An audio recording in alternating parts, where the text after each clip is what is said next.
notes as I ramble too much, apparently.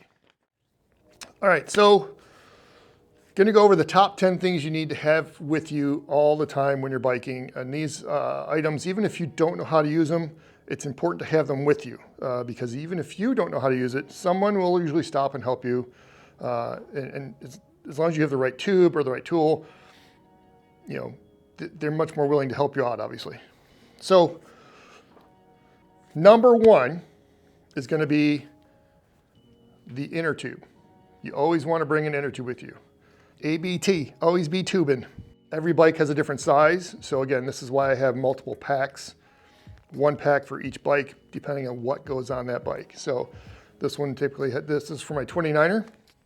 So I have an Innertube with me. I've put the little cover on top of the valve. I have what's called a Presto valve. That you'll need to make sure you have the right valve and tire size for your bike. But if you have a Presto valve, typically it's a good idea to just throw a cover over here so it doesn't get turned around and actually puncture the tube while you're out riding.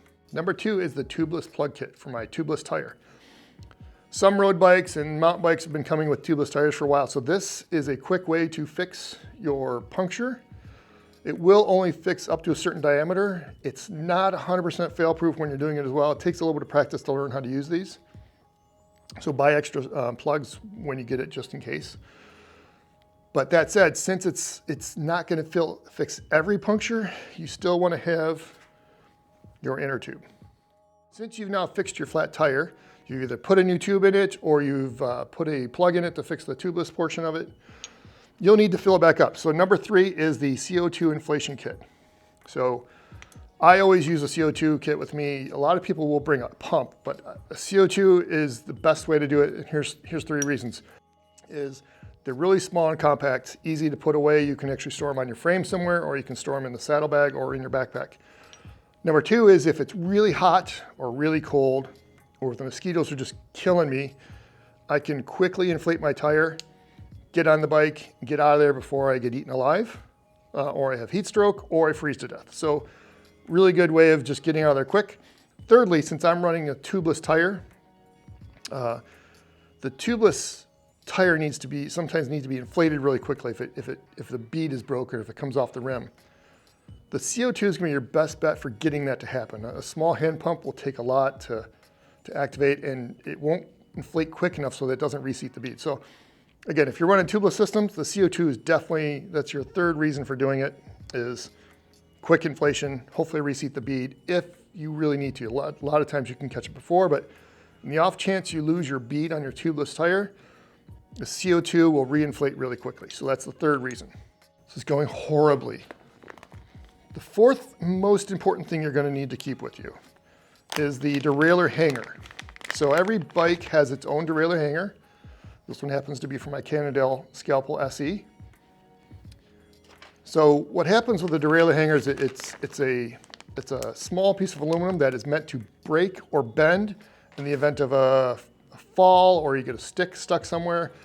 It really prevents the drivetrain from breaking your bike, destroying your frame, destroying the drivetrain itself, which is expensive as well. If you do have a failure and you're out on your ride, you can actually take the derailleur off, put the new derailleur hanger on, reinstall the derailleur really quick without having to take anything off the chain, nothing, just do it right on the bike.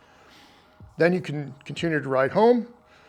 The other thing is if it gets bent, which is, it can happen if you lean your bike over, or if it lays on the side too much, or if it falls over on the derailleur side, it can bend. Again, it's designed to save the frame, not the derailleur hanger. But if it does get bent, it can throw your shifting off, where your chain may want to go up into the spokes, or it may just not shift well at all. If that's the case, you can try to bend them back a little bit, but if it doesn't work, you got a spare derailleur hanger, put it on and get home. So that is really critical. Again, this is, while it's not the most common thing to happen, it is probably the most critical thing to have for your bike. And every bike is unique. So I know there's currently a push to try and make a universal derailleur hanger for all bikes, but it's not there yet. So I would suggest you go to your local bike shop, wherever you bought your bike from. They will usually have one of these for your bike.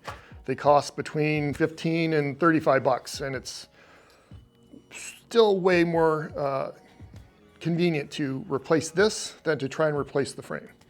Derailleur hanger. I keep mine in the bag just to wrap it up so that nothing rubs against my inner tube as well. I don't want to wear out my inner tube while it's sitting in the bag.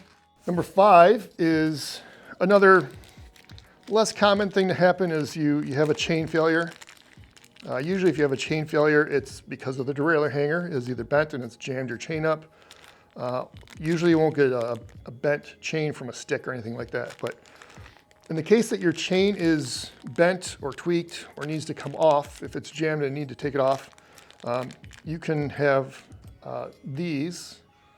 This is these are chain quick links. This one here is for my Shimano 12-speed system. You want to make sure it's for the right number of gears on your bike and it's for the right drivetrain. So that said, buy a couple of these. Again, great little handy thing to have in the off chance that you have to actually break your chain apart and fix it on the trail. Number 6 is, I don't want to say it's part of number 5 too, but it's a mini tool, right? Everyone's seen these little mini tools. Has all the Allen wrenches and the torque wrenches. This one actually has a chain breaking tool. So again, when you get a mini tool, and you might have to do this someday, you'll want to get one that has a chain breaker built into it. It's key to be able to fix this. Again, if you go to your bike shop and they know your bike, whatever bike you have, they'll be able to tell you which tools you need. You may not need a Torx wrench. You may not need a screwdriver. You know, there's a lot of things you may not need on these. So you don't want to overbuy and have something that's heavier, but you don't want to buy something that doesn't have everything you need. And if I can tell you to get one thing, make sure it's a chain breaker on your multi-tool. Number 7, tire levers. So tire levers are useful to help you break the tire bead off the rim in the case that you do need to replace your inner tube. So they come in sets of 3 sometimes. I typically think 2 is plenty. And what it does is you can hook this into the tire off the bead. This end here, this little hook, actually hooks around the spoke so you can free up this hand so you can keep working the tire off. So tire levers are definitely a good tool to have with you. They're small, they're light, they're usually plastic. Do not bring a little screwdriver. Number 8, zip ties. Zip ties are a great cheap little fix for almost anything on your bike. So I've been on rides where my outer tire actually delaminated, flapped open, and I still had 25 miles left to go mountain biking to get back home. So we were able to zip tie my tire back together and ride those extra 25 miles without an issue. So I've used these for many things. Cheap, light, easy to replace, easy to use, right? So zip ties are number 8. So I keep the cash because sometimes I'll go places and they may not take credit card. I keep my card and my ID with me as well, but just in the off chance they don't take credit, I keep a few bucks just to help pay for things. And then the other thing I like to keep cash for is if I do have a tear in the sidewall and I need to put an inner tube inside to limp home, I usually put this inside to cover the tear so that the inner tube can push against it, just to keep the tube from bulging out and pushing outside of the tire. So cash is always a good idea to keep. Cash. Number 10 is an energy gel, and that is for a couple of reasons. One, while I keep all my food in my jersey pockets, you know, this isn't for me to use during the ride unless it's an emergency.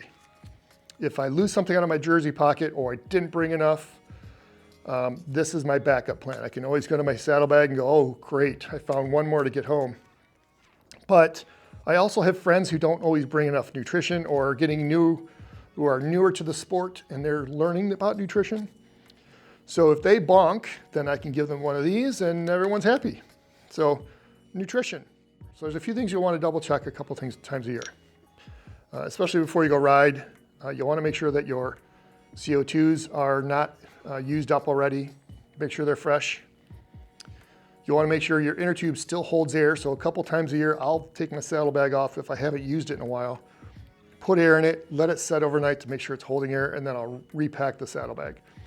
What can happen is as it sits in the bag, it can rub against a seam or against your multi-tool and it can create a hole. Yeah, on the nutrition, check the expiration date. Pro tip, boom. Well, thank you for watching. I hope you found the video useful and helpful. If you have follow-up questions or comments, please post them below. Please hit like and subscribe. And if you have friends who you think could benefit from the video, please share it with them. So again, thank you for watching.